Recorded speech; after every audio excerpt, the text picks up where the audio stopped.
We saw in 2017 that Facebook propagated a genocide in Myanmar, tens of thousands of people conservatively killed, hundreds of thousands of people displaced. Nobody in America talked about it.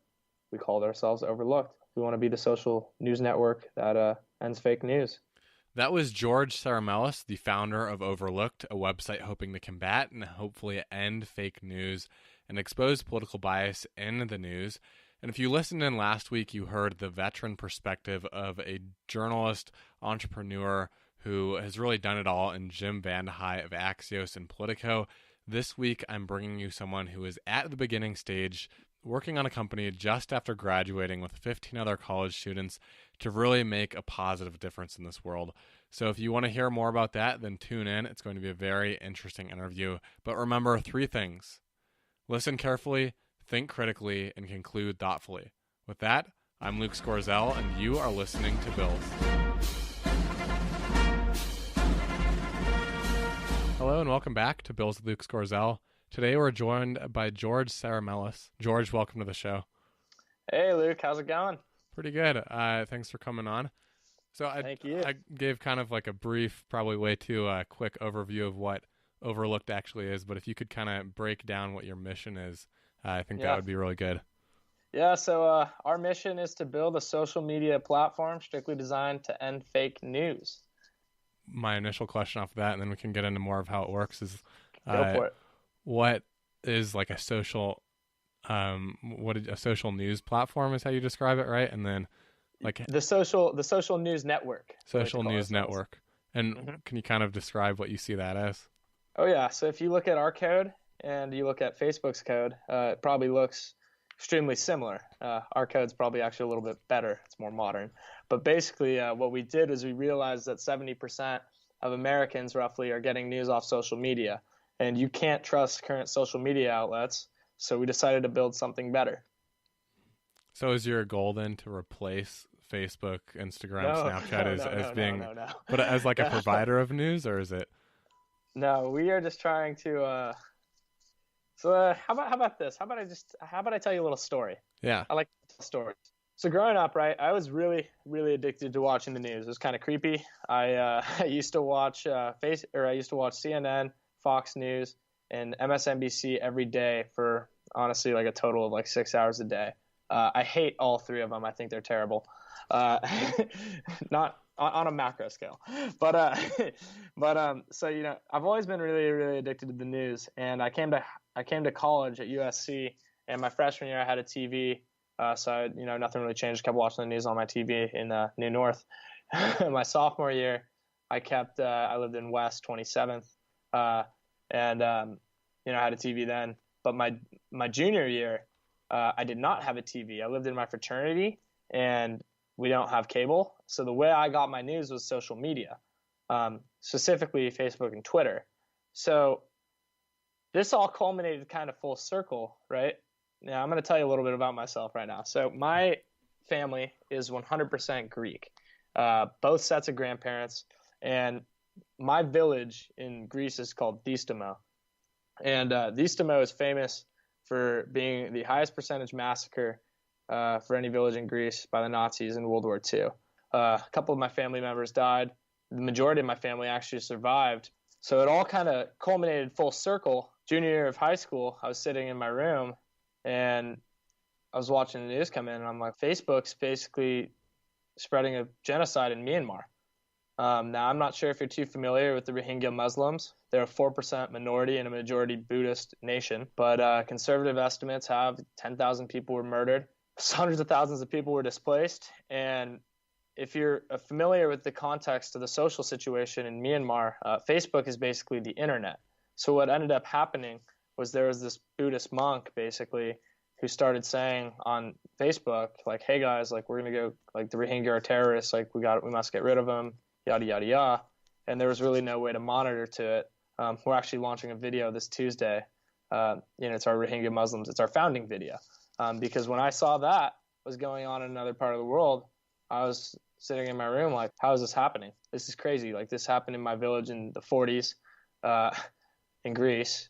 That's how the name Overlooked was formed, was because nobody talked about it in American media. People were talking about LeVar Ball. I saw him on CNN. People were talking about Trump almost every time, every day. People still do that, but and the fact that you could overlook such an important event, basically propagated by one of the biggest companies in the history of the world, so negligently, is just disgusting to me. And Facebook was used as a weapon to essentially cause a genocide by the government. And so, you'll see in our video when we launch, but it's kind of ridiculous. Like, Facebook had one person who spoke Burmese. People were warning them that this was happening since 2013. They did pay no attention. They saw that it was happening. They hired one more. So they had two people who spoke Burmese. And then they realized this is a problem. And then they hired two more people. They outsourced. So, kind of ridiculous in my eyes. But, that's honestly how we started. I kind of want to go back to what you'd said almost, I think at the beginning of that, about watching TV first on your dorm, and then in your apartment, and then when you move into your frat house, there's no TV to watch, and so you get your news from social media. Mm-hmm. What impact did you see that having on your news consumption?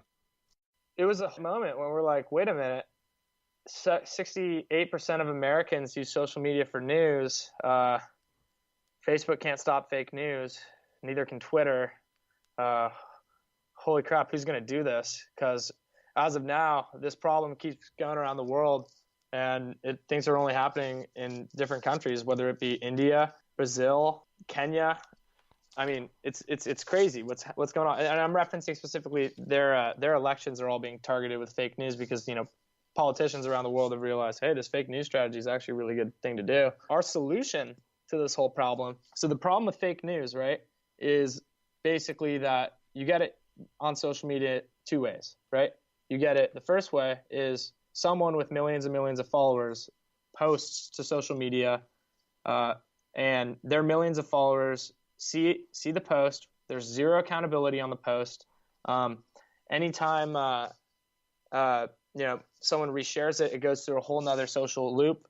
So that's how things really go viral. And once you put something out there with that much scale, it's basically like media at that point, whether it's real or not. People could basically just make shit up on Twitter. That's the first way, right? Same with Facebook. The second way is pages, right? So, and I started looking at some of the stuff they're resharing on my feed, and I was like, wait a minute, there's no way that's true. So I look it up. I'm like, wait a minute, that's not true. I'm a journalist at heart, right? So I'd look at the source of so it'd take me to a Facebook page, which probably has about a couple 100,000 people following it, right? Then you look at the source of the page, and it's run by some political consulting group, aka a lobbyist. Good amount of lobbyist firms out there, basically just blasting out fake news on purpose, really. Yeah. So then, how is Overlook designed to address those problems? Yes. So the first thing and most important thing is we basically replace the feed with web scrapers of every major news article or news outlet, right? So what we do is we web scrape from BBC, CNN, Fox, MSNBC, Reuters, the list goes on, right? You can go to our website. We're adding 3 more every day because our coders are really fast. When you do that, you block out 90% of fake news instantaneously because our users can't post anything. The only things they can do are like an article, rate an article, whether they think it's far left, neutral, Republican, right, far right, and or comment on an article. And the big thing we do is we have a machine learning algorithm which can determine 5 news articles to the 95th percent. So we run every single article through this algorithm. So the way it works is a score from 0 to 100, right? And a score around 20 is a generally very biased article, and a score around 80 is a pretty unbiased article, right? And that's because the data set of the algorithm is essentially built off of Reuters and AP. Now, if you're familiar with journalism, Reuters and AP almost never make opinion pieces. They only make journalistic pieces, right? Versus a company like New York Times, where almost everything's an opinion piece. And then there's the companies like CNN, Fox, MSNBC, where they do about half journalism pieces, half opinion pieces. But it's important for people to realize the distinction between both of those. And that's and this is one of the broader questions, I guess, that I have for you is, is your algorithm really designed more so to detect fake news, or more so to protect and detect political biases within the news sites? So for example, if you have like the New York Times that puts out an opinion piece, then how does the algorithm then differentiate between like that opinion piece being factually accurate or not? Yeah. So again, the algorithm does not determine whether or not it's fake news or real news, right? Because that's impossible to tell from an algorithm. What an algorithm can do, and is actually really, really good at, is determining whether or not an article is biased or unbiased. Now, the reason I really like the algorithm is because it doesn't tell you which way it's biased. It just tells you whether or not it's biased or not. So what it does is it looks at the URL. So it'll look at like the website it's from, right? The title of the article, and then literally read the article itself. And based off of all the inputs of the words, right? If the word opinion pops up, if you notice, opinion pieces on Overlooked score very low. And that's not because they're fake news. People should read opinion pieces because we live in America and people have a right to free speech, and people need to hear that stuff, right? People need to hear different opinions, right? But you got to be able to distinguish the difference between an opinion piece and a boring old Reuters, Associated Press journalistic piece. So that's what the algorithm's really good at. So then how does that relate to your overall mission of establishing a fake news free area? Yeah, is that really just cutting out like the sharing aspect of it? No. The cutting out the fake news happens when we build the web scraper, and the whole system is built. Again, what did I tell you were the two most important things with fake news? People can post whatever they want with zero accountability, and then things get reshared that shouldn't be getting reshared, basically, right? Well, we're only web scraping from credible sources, right? Yeah. So because we're only web scraping for credible sources, when you're liking and you're tagging people in these news articles, you're only going to be looking at real shit, versus like, but and the algorithm and the bias scale, right? Those are just because we understand that news has opinion. We just want people to know, okay, these are all real articles, but now it's me, the provider's job, to tell you, okay, these ones are biased according to our machine. Yet we also give the user the chance to, because sometimes there is error with the machine. It's like, sometimes there might be a low scoring article that gets an average vote of neutral from the users because people think it's neutral. Yeah. The algorithm didn't. That's why people have both opportunities to choose. So, I mean, theoretically, maybe this is reading too far into this, but there could be a piece on Overlooked that was scraped from like the New York Times or something that has factual inaccuracies. Oh, yeah. The big issue, right, is cut out because, again, we're focusing on news use across social media. The journalism companies, right, the news networks, they have error, trust me, okay? But they don't have error on the scale of Facebook or Twitter. Like, like how people say, like, oh my God, Facebook can't monitor their content, right? Because they can't, like, look at Myanmar, basically, right? Well, it's not that hard for us to monitor these articles, right? We can literally go through every article that we have every single day and cross-verify them with ourselves.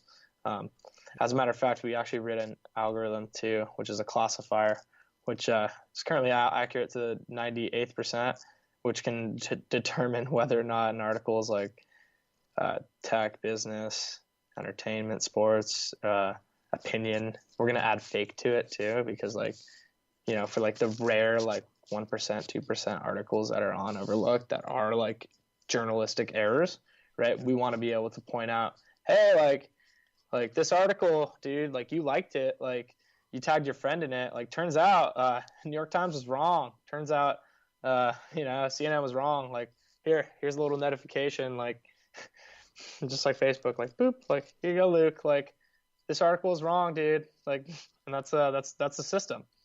It's a much more efficient, safer system for people to use.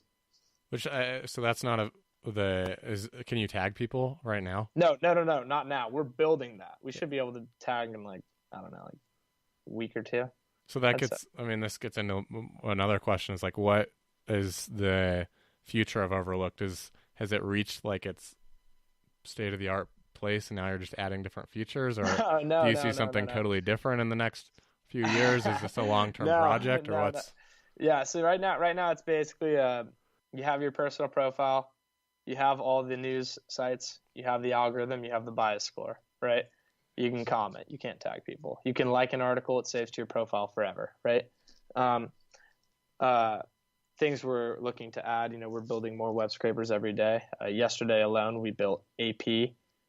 We added New York Times yesterday. We're working on LA Times today. Daily Trojan's on there. The vision really is to build a site that, when scaled across billions and billions of people, doesn't create genocide. Because the reason why there's war and conflict in this world is because people all have access to different information, whether that's state media, corporate media, etc. All people are the same, but the information they receive isn't.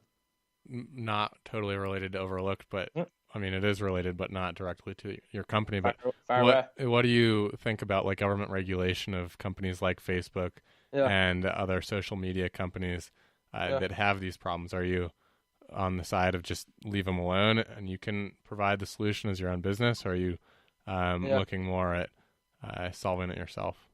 Yeah, this is interesting. I actually talked about this in my Daily Trojan interview like a little bit ago. But so the way I look at it, right, is first off, let me make something very clear. The government's not going to do anything. I don't know if you saw Zuckerberg get interviewed by Congress, but it was like kind of ridiculous. I wish my team had the chance to interview him because we'd actually know what we're talking about. I mean, they should have put the Overlooked team on that stand and we would have absolutely ripped them to shreds. Which is, by the way, we're 15 kids in a basement on USC's campus, all computer science, multiple artificial intelligence, so multiple people who are both reporters in machine learning. So, we're a pretty good team. Our average ACT score is a 34. So wow. That's brought up by the rest of my team. I actually bring the score a little bit down, but I'm sorry. Regulation. So the way I look at it, right, is all news networks should be treated as a public good. So just the same way water, electricity, name another public good. You're not allowed to like be like, hey, like I'm a water company, like I have all the water, like I'm going to charge you guys like $14 a bottle of water, like like your tap water in your home's going to cost you like this much, ha ha ha, like I'm a corporate pig. But currently in news you can do that, which so it's interesting because these companies are so worried about clicks, right? Because the business model depends on clicks. Now, we found a good little way to hack around it, right? So a traditional news company, right? Traditional news company like me, if they were to launch, right? If Facebook were to launch, they would need roughly about like 100,000 users to be making, I'm trying to do math in my head, maybe like $5,000 a month. So the way it works is like they're hoping that people click on their articles, scroll through the news, right? While they're scrolling, their computer basically ticks off that, hey, you crossed 1, 2, 3, 4, 5, 6, 7 ads. That's 7 ads times it's 1,000, 30 cents, roughly 30 cents for 1,000 impressions of an advertisement, right? That's the business model. And so what that's done to the news companies is that's forced them to create almost clickbait. For example, Facebook, right? Facebook's being driven by the market because they have to retain the shareholders, right? So what did they make Facebook newsfeed, right? Newsfeed is basically just an algorithm of stuff that, let's say, you really like, right? So my newsfeed would probably be very filled with like Lakers, Chicago Bears, USC, news, right? Overlooked, right? Probably an Overlooked ad once or twice.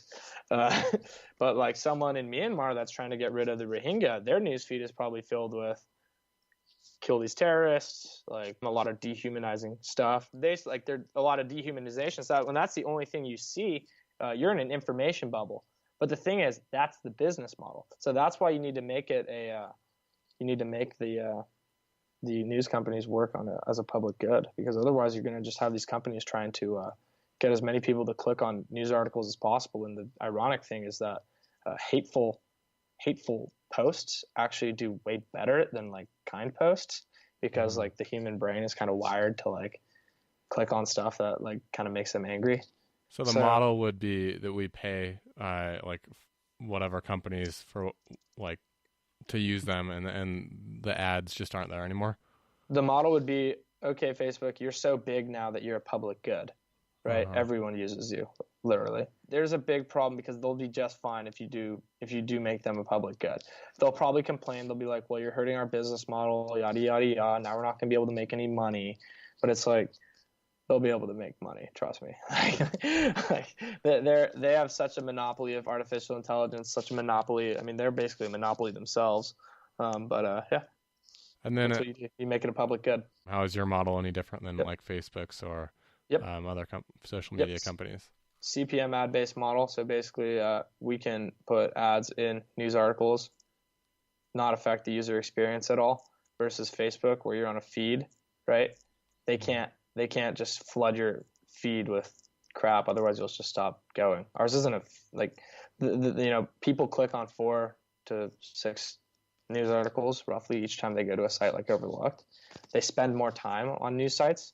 That's a big one, right?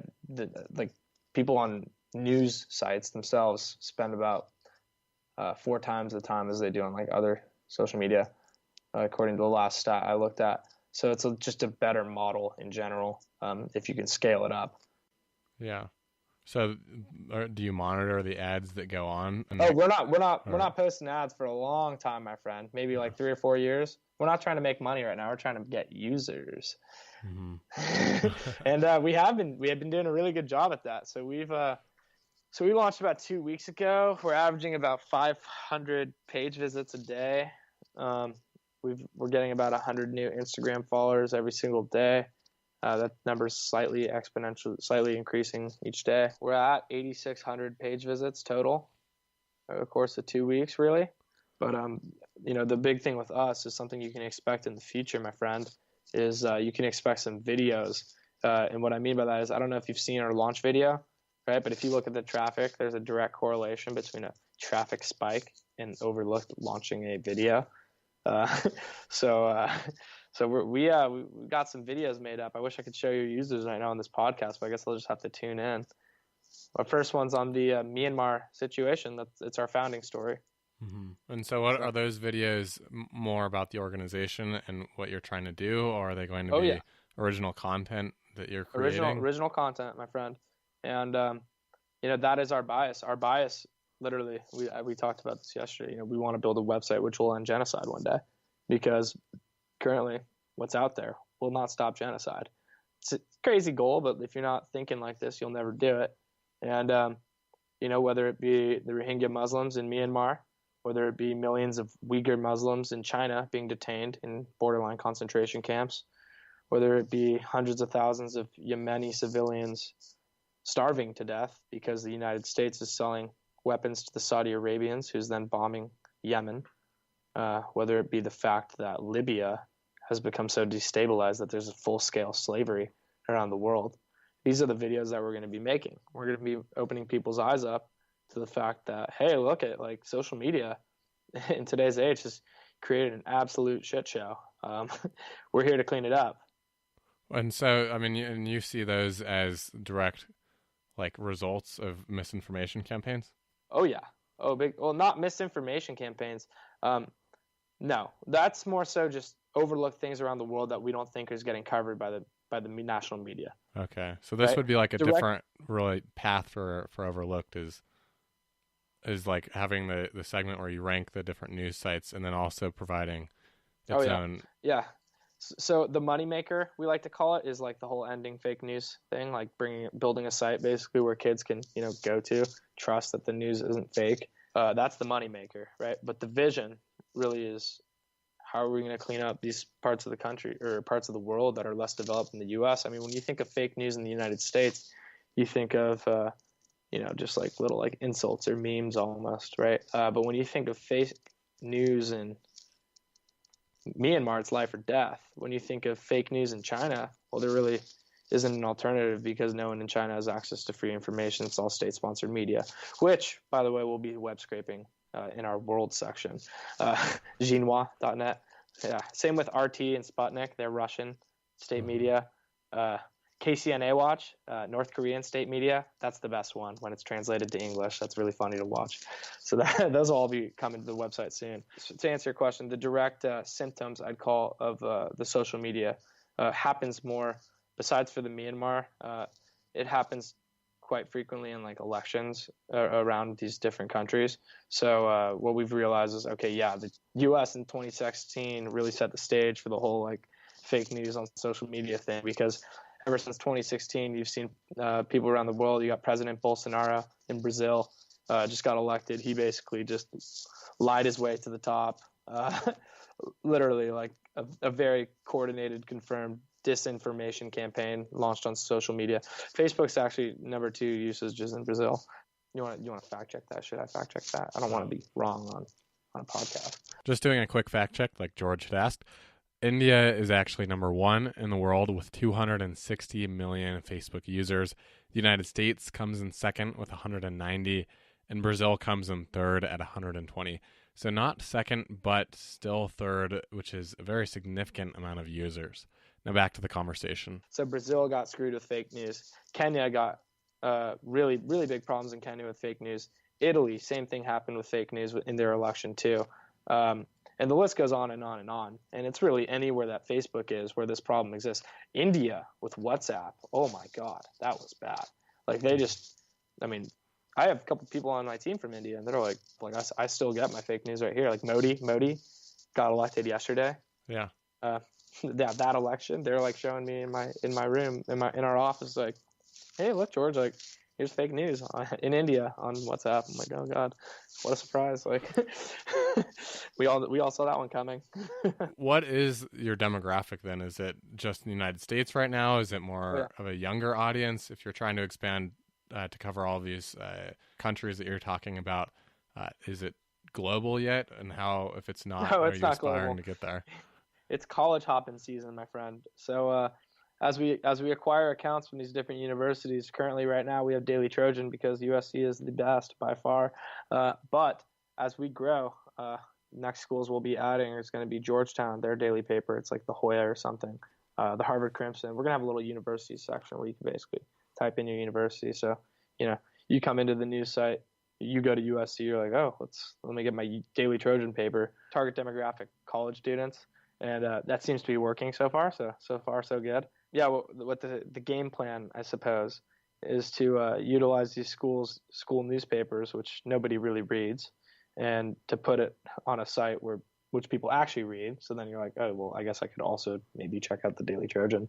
Because like, if I'm being completely honest, like I watch the news all the time, but like I don't know if I can count on my hand how many people I know at USC who've actually even searched dailytrojan.com. Plus, as we're doing our college hopping, as we like to call it, and we launch at each school by school, we are prepared to easily add web scrapers from each university that we add. So it'd be kind of a fun way to kind of onboard kids from different universities. Got a couple kids down at Long Beach State who want us to start web scraping their page. A couple kids up at SLO, Berkeley, Stanford. We're on it. So you'll see the university sections develop pretty rapidly. It sounds like you guys are kind of trying to blow up as big as you can, and it sounds like it's going pretty well. It's not about blowing up, honestly. It's more so about solving the problem. And I think I tell a team this is like, if we solve the problem, right, we fix the problem, then like naturally it will blow up. Our function is specifically, hey, we'll end fake news. You will have your same social media platform style as every single other one. LinkedIn's was business, right? Ours is fake news. We think, and no one's really done this, and I don't know how. Like my team's kind of like, wait, why hasn't anyone done this before? Like it's all in the data. Just look at the data, and you'll see. Hey, 68% of people in America get news off social media, and then you're like, wait a minute, why isn't there a social news network? That doesn't make any sense.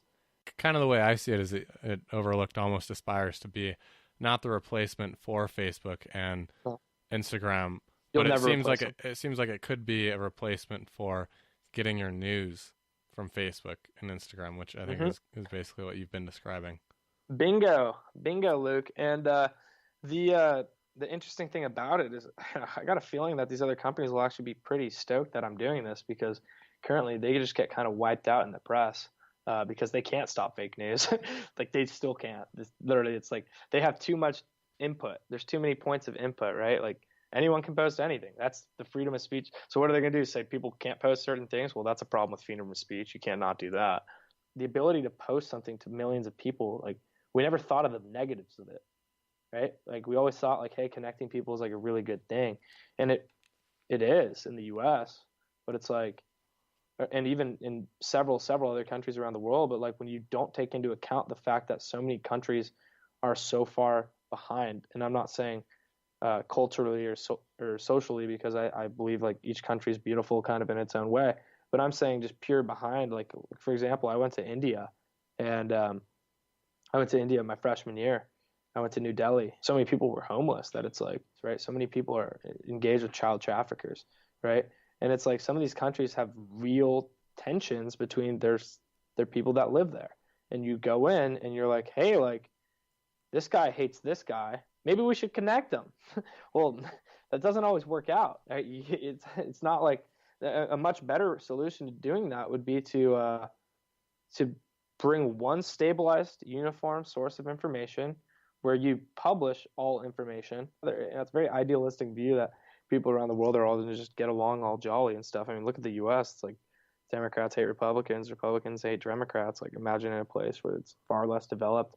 There's insanely high level of poverty. People are struggling to eat, to find food. Well, just getting into that a little bit more, and maybe even leading on to the like hate speech and whatnot, which is probably could be its own podcast. But do you see Overlooked as potentially someday being like a way to monitor social media sites? Like, could you develop a web scraper for public posts on Facebook and do something like that? I mean, but because that seems to be like the real area that you're trying to hit here. I mean, it's like an attachment that you could even add on to your Facebook page or using Google Chrome that like went through what you had. Yeah. But so that's really unfeasible if I'm being completely honest. Although Facebook has access to every single person's data and they use it egregiously, I do not have access to going into their database and altering certain things on their platform. But what you can do, right, is you can create a completely new network where people are only access to safe information, and you can almost eliminate for the people who go to Facebook for news, because there are a lot of people that go to Facebook for news. You can take that good amount of people and say, hey, here's something better. You guys can still use Facebook for social media. That's what it was designed for. Kicks ass at it. I love it. I like seeing, how old I've grown over the years, and look at me when I was like 12 years old. I think it's interesting. I love Twitter. I think Twitter's great. I just think it's time for something new. Well, I think, and we're probably coming down to the end here. Is there anything else that you'd like to add on, or? Yeah, I mean, hey, I can talk all day. I figure I might as well address the hate speech stuff since we kind of brought that up. Or not necessarily hate speech, but I'm more so concerned of like the concept of banning people, right? Like, how like Alex Jones just got flat out banned basically across the entire world. Dangerous precedent to set. Very. Me personally, not the biggest fan of InfoWars. Doesn't do too good on the Overlooked algorithm. Gets like a 6 to a 10 out of 100. But they have a right to say what they have to say. So if they asked me to web scrape InfoWars, I would do it because they have a right. But at the same time, we are also building a classifier which is going to be able to label whether or not stuff is, opinion articles, credible article, or like journalistic articles, business articles, tech articles, entertainment articles, and then guess what? The last one is it's going to be fake articles. So when we get to that stage, which we actually built like half the thing already, it's operating at 98% accuracy. But when you do that, right, then you eliminate any question in terms of what you're seeing. And what I mean by that is, so let's say you go to Overlooked, right, and there's an InfoWars article, which we give them the right to say, right? I don't plan on adding them because, again, I want to keep this a safe environment for users. I plan on adding them if they ask, because I'm not going to say no because I believe in free speech. But we'll be able to label like, okay, this story about X is fake. We'll just say fake, like not true, like user can tell. And then we'll also, probably publish our findings because I believe in transparency. I think that people would want to know why it was fake, where we got that information. So we'll probably publish that stuff too. Yeah, and I think probably some of my listeners would be concerned as to like how that algorithm would work in terms of what it would actually be classifying as fake, because that's a little bit different, I think, than classifying as like different algorithms. Yeah, by the way, we're talking about. So we're talking about two different ones. So one is the classifying as biased or non-biased, right? And then the other one would be classifying would be classifying based on type of article. Yes. Yeah. So like, how would you actually build something that checks whether or not like the facts that are actually in the article are true. Facebook has what, 2 billion people, right? Over that. There's just too much content going onto the system at once. Versus our site, we have 30,000 articles in our database, but that's actually relatively small. So we could really fly through in terms of cross-checking with a human eye which ones are real and which ones aren't. It's not too difficult, actually. But then again, the percentage of articles on our site that are fake are just going to be just enormously lower because, well, first off, you'd have a pretty good understanding if you're going to like a pretty credible site like AP. Okay, like none of these are probably fake. Like, they're all probably like really boring articles that are like really just boring, old, lame, objective articles, which we like here at Overlooked. But if you're on the InfoWars tab, you're kind of already know. You're like, okay, I'm on the InfoWars tab here. Like, let's put our seatbelt on. Like, we're going through the fake news. Like, but maybe they post something that's real, so we'll tag it. Hey, this is real. Like, like we don't want to. We want to give everyone a chance to say their thoughts. So. Well, you'll have to keep us updated and everything that's going on. And then where can listeners find you on social media and whatnot? Oh, yeah. Overlooked_Inc. on Instagram, Overlooked_Inc. on Twitter, Overlooked, space Inc. on Facebook. And I think you guys, we're going to be on John Doerr. You know who John Doerr is? He's basically a longtime anti-war, reporter dude. So I talked to him, and he's got an audience of 500,000 subscribers. So we're talking to his team. So wide spectrum of when we hit the airwaves, but we'll see when. I had fun doing this. This is fun. Yeah, it was really fun. Well, thanks for coming on today. Yeah, man. Well, let me know if you ever want us to come in again and update you and your folks on what we're doing. It's pretty fun. Again, that was George Sehremelis, the founder of Overlooked.com.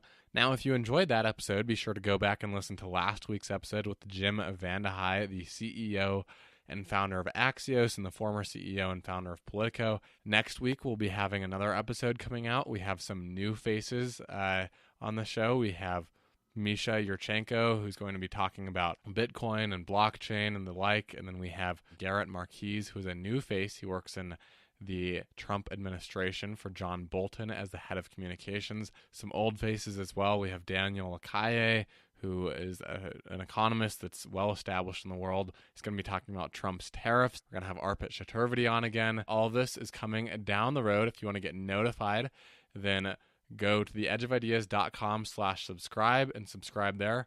Go to iTunes and subscribe to the podcast. It's Bills with Luke Scorzel. Bills with Luke will work. Or go to Spotify and subscribe. Subscribe wherever you want, and you will get notified when all of these episodes come out just for you. And if you feel compelled to go and support on Patreon, that would be amazing. You can give a $1 donation, a $2 donation, a $5 donation, whatever kind of donation you want for the show, and that will help support advertising, help support equipment, and the like, and keep me going. I hope you enjoyed that interview, and I will see you next time. With that, I'm Luke Scorzel, and you are listening to Bills.